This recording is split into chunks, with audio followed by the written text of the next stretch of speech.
أعوذ بالله من الشيطان الرجيم.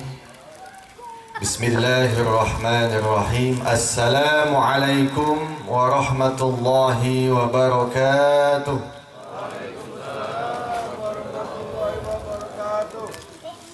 إن الحمد لله نحمده ونستعينه ونستغفره ونعوذ بالله من شرور أنفسنا وسيئات أعمالنا. من يهده الله فلا مضل له ومن يضلله فلا هادي له.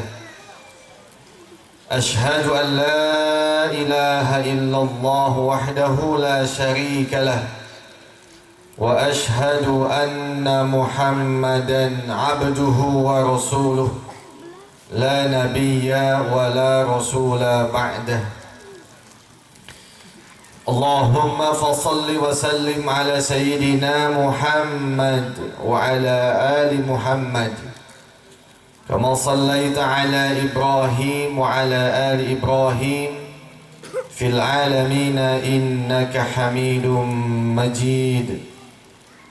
اللهم بارك على محمد وعلى آل محمد كما باركت على إبراهيم وعلى آل إبراهيم في العالمين إنك حميد مجيد. وقال الله تعالى في كتابه الكريم: أعوذ بالله من الشيطان الرجيم. بسم الله الرحمن الرحيم. لقد من الله على المؤمنين إذ بعث فيهم رسولا من أنفسهم يتلو عليهم آياته ويزكيهم ويعلمهم الكتاب والحكمة وإن كانوا من قبل لفي ضلال مبين. الآية. تعظيما وتكريما ومهابة yang kami muliakan Syekh Muhammad Al-Amri hafidhahullah. Kita doakan mudah-mudahan beliau senantiasa mendapatkan rahmat dan maghfirah Allah Subhanahu wa taala. Baru saja meninggalkan majlis yang mulia ini dan mudah-mudahan beliau fi amanillah dalam perjalanan menuju majlis yang selanjutnya. Begitupun juga kakak saya, guru saya, Kiai Roni Ruslan, yang alhamdulillah beliau juga bisa nanti akan menyampaikan nasihatnya kepada kita. Kita doakan sama-sama beliau pimpinan Pondok Pesantren Darussalam. Senantiasa Allah jaga, Allah juga mudahkan segala urusannya. Dan tentunya yang sama-sama kita cintai, yang biasa kita lihat di media sosial, biasa beliau dekat dengan para bentang-bentang film ya. Ya, di sini adalah Mas Cuping Topan. Alhamdulillah tadi beliau sudah membuka majlis maulid ini dengan membacakan ayat-ayat Al-Qur'an. Tentunya juga yang kami muliakan segenap jajaran DKM Masjid Al-Ukhuwah, kemudian juga para aparat pemerintahan dan juga alim ulama yang senantiasa untuk menghadiri kegiatan maulid pada malam hari ini. Bapak Ibu yang dimuliakan Allah Subhanahu wa taala, mudah-mudahan masih semangat ini. Masih semangat ya, insyaallah. Kita niatkan sambil malam ini kita thalabul ilmi. Kalau teman-teman yang di situ bulan sana masih kuat sampai malam jualan, kenapa kita tidak kuat di sini thalabul ilmi? Bapak Ibu yang dimuliakan Allah Subhanahu wa taala, alhamdulillah. Seraya marilah kita awali dengan memanjatkan segala puja dan puji syukur kehadirat Allah Subhanahu wa ta'ala. Salawat dan salam semoga Allah tetap limpah curahkan kepada baginda Nabi kita Nabi Muhammad sallallahu alaihi wasallam, tentu juga kepada segenap keluarganya, sahabatnya, tabi'in, tabi'in, dan mudah-mudahan sampai kepada kita selaku umatnya yang istiqomah menjalankan ajaran-ajarannya. Bapak Ibu yang dimuliakan Allah Subhanahu wa Ta'ala, malam ini kita semua sudah dijelaskan tadi dengan begitu panjang oleh Syekh Muhammad Al-Amri tentang bagaimana syakhsiyah, kepribadian Kangjeng Nabi Muhammad Sallallahu Alaihi Wasallam. Kalau dijelaskan mungkin tidak akan selesai satu malam ini, Bapak Ibu sekalian. Bahkan mungkin satu pekan juga tidak akan selesai, dan tidak akan ada ujungnya kalau kita membahas sosok Nabi Muhammad Sallallahu Alaihi Wasallam. Sudah lengkap Bapak Ibu sekalian. Bahkan Allah saja menyampaikan tentang bagaimana laqad kana lakum fi rasulillahi uswatun hasanah. Jadi jangankan kita manusia biasa, Allah saja sudah menyampaikan dengan penuh keyakinan, dengan lam taukid, bahwa sungguh pada sosok pribadi Nabi Muhammad ada teladan, ada qudwah, ada uswah hasanah yang patut kita teladani Bapak Ibu sekalian. Kalau kita meneladani manusia selain Nabi, itu tidak ada jaminan Bapak Ibu, ya. Tapi kalau meneladani Nabi Muhammad pasti ada jaminan.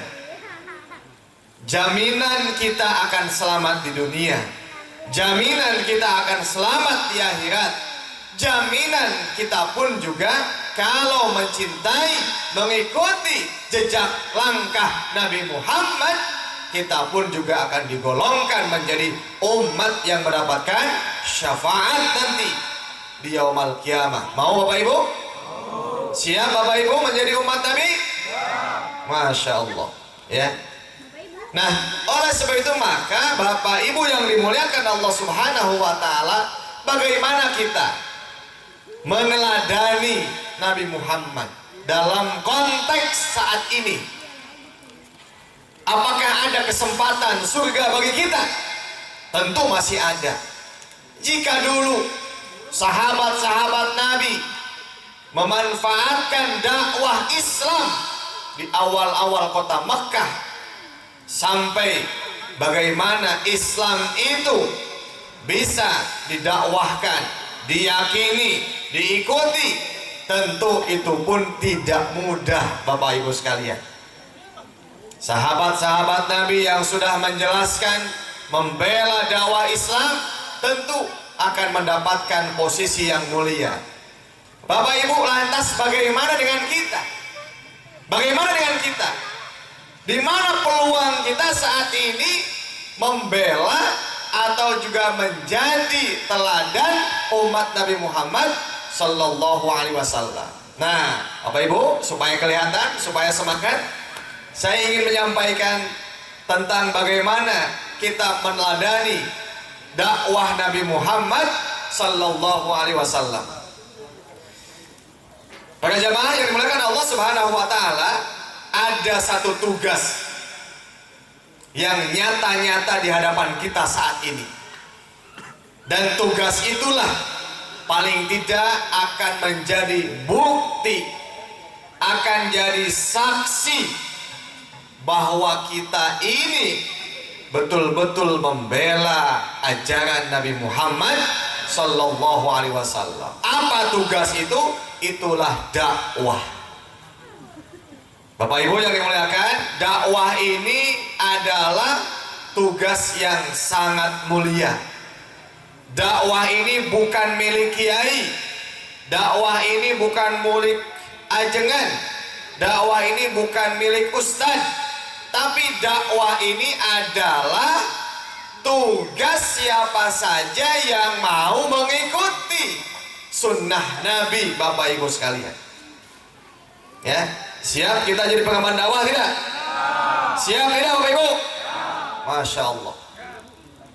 Bapak Ibu yang dimuliakan Allah Subhanahu wa Ta'ala, tidak ada tugas utama Nabi dan Rasul diutus ke muka bumi ini kecuali dakwah, ya, menyampaikan tauhid, menyampaikan keesaan Allah, menyampaikan ajaran Allah, menjelaskan mana yang hak dan mana yang batil. Bapak Ibu yang dimuliakan Allah Subhanahu wa Ta'ala, pada konteks inilah bagaimana mengimplementasikan wujud cinta kita meneladani Nabi adalah mendakwahkan ajaran Rasulullah, yaitu ajaran Islam. Bapak Ibu sekalian, kalau kita melihat apa itu dakwah, Bapak Ibu, ya, paling tidak ada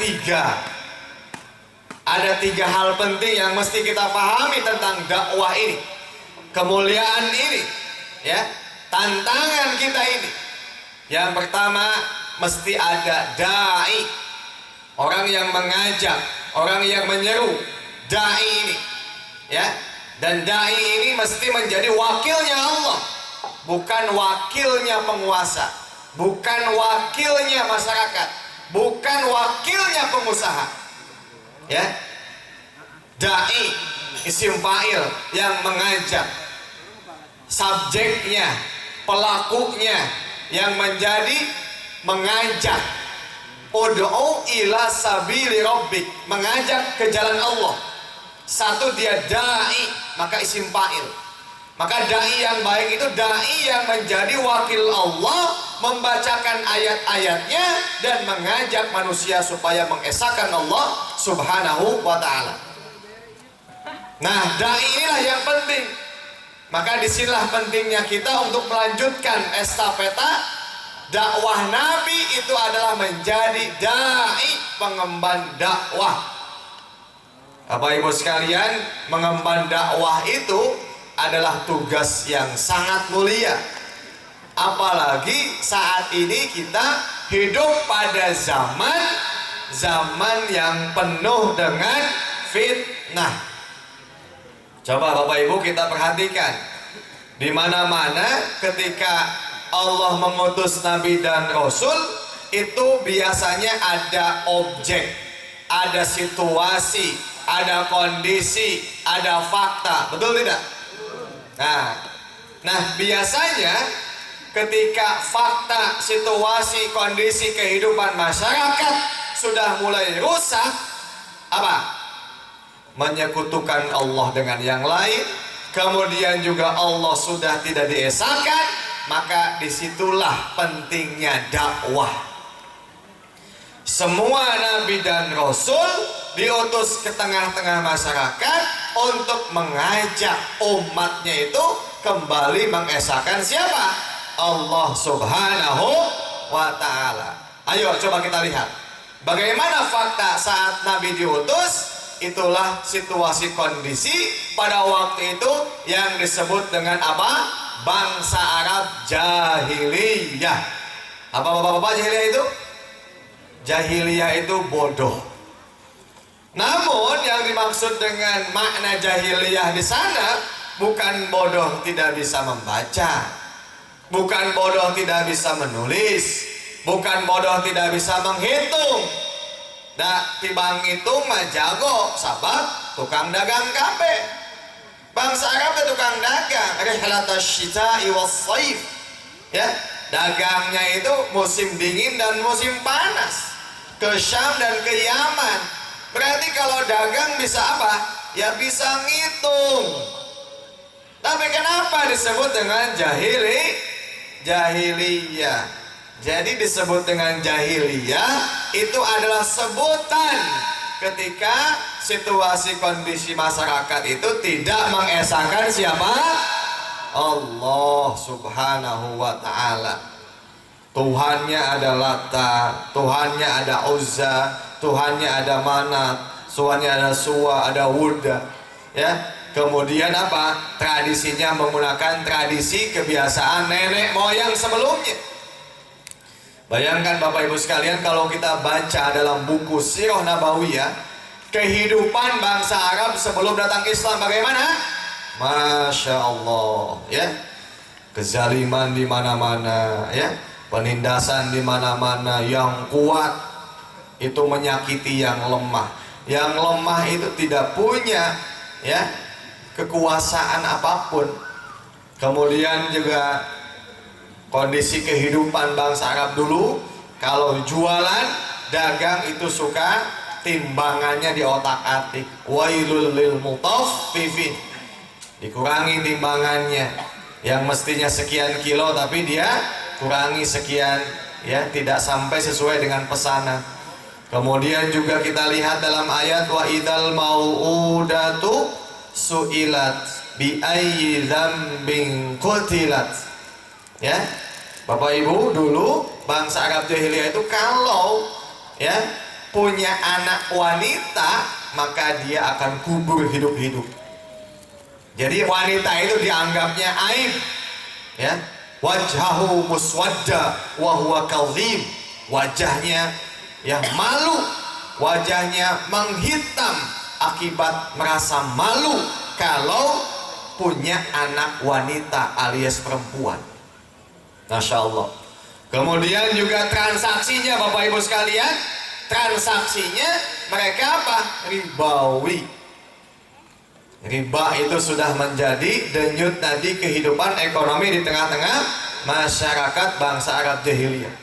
Kemudian saling bunuh-membunuh, ya, satu kabilah dengan kabilah yang lainnya. Kalau kabilah yang satu ingin menguasai tanah, maka dia akan, ya, akan membunuh, akan mengusir kabilah yang lainnya. Itulah kondisi kehidupan bangsa Arab jahiliyah. Nah, maka objek situasi inilah yang apa? Yang akan dihilangkan, yang akan didakwahi. Supaya apa? Supaya mengenal Allah Subhanahu wa Ta'ala. Jadi Bapak Ibu sekalian, sampai sini yang namanya dai, yang namanya situasi itu akan terus berulang-ulang. Coba Bapak Ibu sekalian saya tanya, apakah ada tidak kesamaan, ya, situasi jahiliyah dengan kondisi kita saat ini? Ada titik kesamaannya tidak? Ada. Banyak sedikit adanya?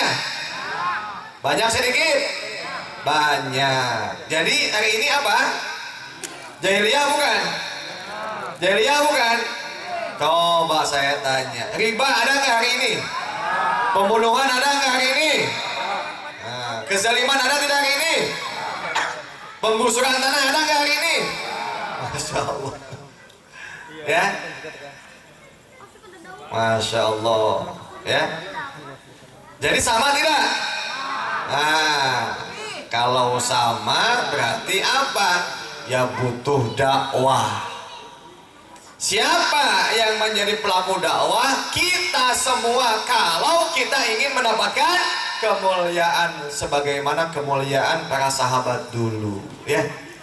Masya Allah Bapak Ibu sekalian, maka yang paling nyata apa yang mesti kita teladani melalui momentum maulid, diantaranya hayu Bapak Ibu sekalian, saya mengajak, marilah kita semua menjadi pengemban-pengemban dakwah. Pengemban dakwah itulah dialah yang mengajak, mengenalkan, membacakan ayat-ayat kepada masyarakat, kepada umat, yatlu alaihim ayatihi, ya. Sampai-sampai kalau kita menjadi pengemban dakwah, itulah salah satu kemuliaan. Allah mengatakan, disebut dengan laqad mannallahu 'alal mu'minina. Allah telah memberikan karunia kepada orang yang beriman. Laqad mannallahu 'alal mu'minin id ba'atsa fihim rasulan min anfusihim. Saat Allah mengutus utusannya itu dari kalangan mereka. Nah, Bapak Ibu sekalian, Rasul memang sudah tidak ada, Nabi sudah wafat, bahkan la nabiyya ba'dah, tidak akan ada Nabi setelah Nabi Muhammad Sallallahu Alaihi Wasallam. Tapi apa? tapi ada tugas yang menanti di hadapan kita. Apa? Itulah dakwah. Itulah teladan yang mesti kita lanjutkan pasca Rasulullah meninggalkan kita, Bapak Ibu sekalian. Ya, coba kita lihat, Bapak Ibu yang dimuliakan Allah, sampai saat ini ayat-ayat Al-Quran yang Allah turunkan selama 23 tahun lamanya itu masih utuh, sama, tidak ada yang berubah. Betul tidak? Al-Fatihahnya sama, An-Nasnya sama, Al-Falaknya sama, Al-Ikhlasnya sama. Sama tidak? Bacaannya sama tidak? Sama. Apa yang ada saat ini, Al-Quran yang ada di tengah-tengah kita itu sama, tidak ada yang beda. Apalagi sampai hari ini kita pun ditambah dengan hadis, Bapak Ibu sekalian. Para ulama mengatakan hadis yang ditadwin sampai abad ke-500 Hijriah itu jumlahnya ada 150.000 hadis, dan itu utuh, ya Bapak Ibu sekalian. Kemudian belum lagi tulisan-tulisan kitab ulama-ulama yang mencoba untuk menggali pemahaman-pemahaman ajaran Islam kepada kita. Nah, semua itu Bapak Ibu sekalian adalah amunisi. Semua itu adalah salah satu apa? Hal penting bagi kita untuk disampaikan, didakwahkan kepada umat saat ini. Masya Allah Bapak Ibu sekalian, umat saat ini kan umat Islam, ya, di sana ada umat Islam. Tapi apakah umat Islam itu sudah konsisten, taat, menjalankan semua ajarannya, atau malah sebaliknya? Jangan sampai ada istilah Islam KTP, ya. Islam itu hanya KTP-nya saja. Atau juga ada embel-embel apa? Islam Nusantara misalnya, ya. Islam itu Islam saja Bapak Ibu sekalian. Sehingga penting untuk kita pahami saat ini bahwa apa yang paling penting kita ingin kalau mendapatkan, melibatkan kemuliaan sebagai umat Nabi, ayo sama-sama kita ambil bagian dengan melaksanakan dakwah. Bagaimana cara dakwahnya Bapak Ibu sekalian? Yuk sama-sama. Ya, satu Bapak Ibu sekalian, dakwah itu awali dengan lewat diri kita. Ya, peduli dengan lingkungan kita, peduli dengan masyarakat kita, peduli dengan pemimpin kita. Sebab Bapak Ibu yang dimuliakan Allah, tidak ada kepedulian yang bisa kita jadikan sebagai upaya supaya kita tidak ada dalam kondisi fitnah krisis saat ini kecuali dengan dakwah. Ya. Jadi Bapak Ibu sekalian, dakwah itu kan yang dirubah itu apa? Hatinya, akalnya, pikirannya, itu yang dirubah. Sebab manusia itu punya hati, punya akal, dan punya perasaan. Ya kan? Kalau kita peduli, misalnya Bapak Ibu sekalian, ya, kita punya anak kita sakit. Bagaimana kepedulian kita supaya anak kita sembuh, dikasih obat. Tapi obat itu tidak menyelesaikan masalah. Yang paling penting adalah kita mencegah apa yang menyebabkan anak kita supaya tidak sakit. Maka jaga makanannya, jaga minumannya, jaga pola hidupnya. Itu yang disebut dengan peduli Bapak Ibu sekalian. Tapi kalau peduli hanya sebatas misalnya apa? Sakit, obat, sakit, obat, sakit, obat. Dia tidak apa? Menjaga makanannya, tidak menjaga minumannya, tidak menjaga pola hidupnya. Itu namanya peduli yang sesaat. Nah Bapak Ibu sekalian, begitupun kita hari ini. Kita ini sebagai umat Islam yang notabene mayoritas di mana? Di Indonesia. Tapi kenapa kita menjadi umat yang terhina, umat yang tidak baik? Padahal Allah katakan apa? Kuntum khairu ummatin ukhrijat linnas. Kalian itu adalah umat yang terbaik. Tapi kenapa hari ini Bapak Ibu sekalian, coba lihat ya, siapa yang ngisi sel-sel di lembaga pemasyarakatan? Kebanyakannya muslim. Siapa yang melakukan pembegalan? Kebanyakan muslim. Siapa yang melakukan tindakan LGBT? Kebanyakan muslim, ya. Kemudian juga termasuk siapa yang banyak melakukan korupsi, itu juga muslim. Koruptor itu muslim kebanyakan. Nah, inilah Bapak Ibu sekalian. Jadi kalau situasi kondisi saat ini dikaitkan dengan apa? Meneladani dakwah Nabi, maka momentum kita, peluang kita, pahala kita, amal soleh kita, ayo kita dakwah. Dengan dakwah kita nyata menunjukkan bahwa kita cinta kepada Nabi. Dengan dakwah kita tunjukkan bahwa kita meneladani Nabi. Sehingga apa? Sehingga kita bisa mengubah masyarakat yang dalam tanda petik jahiliyah, meninggalkan Islam, tidak taat dengan syariat, kembali supaya menjadi hamba masyarakat yang baldatun thayyibatun wa rabbun ghafur. Siap Bapak Ibu sekalian? Siap. Nah, insya Allah ya. Jadi itu teladan penting yang mesti kita ikuti. Sebab yang namanya dakwah tadi kembali kepada ya, ada objek, ada dai, ada juga apa, dengan apa kita mengubah. Tidak ada satupun konsep agama yang bisa mengubah, membawa lebih baik kecuali dengan Islam. Setuju Bapak Ibu? Iya, Islam itu adalah rahmatan lil alamin. Islam itu adalah inna dina indallahil Islam. Konsep ajaran yang diridhoi oleh Allah Subhanahu wa ta'ala. Baik Bapak Ibu yang dimuliakan Allah Subhanahu wa ta'ala, itu saja mungkin yang dapat kami sampaikan. Insya